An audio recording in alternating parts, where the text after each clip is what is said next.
তোকে কেমন লাগছে? মালিক এক্সামে পাস করতে পারবে কি? ঘোড়ার ডিম যতক্ষণ পর্যন্ত সাইয়ার ধোকা না দিবে ততক্ষণ পর্যন্ত অসম্ভব। কিরে, এইভাবে পাস করতে পারবো না নাকি? ইম্পসিবল। যতক্ষণ পর্যন্ত ধোকা না খেয়েছে ততক্ষণ পর্যন্ত কেউ কিছু বুঝতে পারে না মালিক। এরকম কিছুই হয় না, মন লাগিয়ে পড়লেই হয় বাস। ওটাই তো হয় না, 10 বার শুধু মোবাইলই চেক করতে থাকো। হ্যাঁ, তো দেখছি কোনো জরুরি কল এসছে কিনা। বেরোজগার কি কারো প্রয়োজন হয় না? এই জন্যই তো পড়ছি। হ্যাঁ তো পড়ো না, অতক্ষণ থেকে তো আমি দেখছি। এই তুই যে বলছিলি কি যেন দেখাবি? মালিক খুলবে তারপর তো দেখাবো। কি খুলবো রে?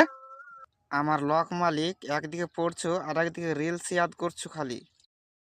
তোরা সব পড়তে দিবি তারপর তো পড়বো।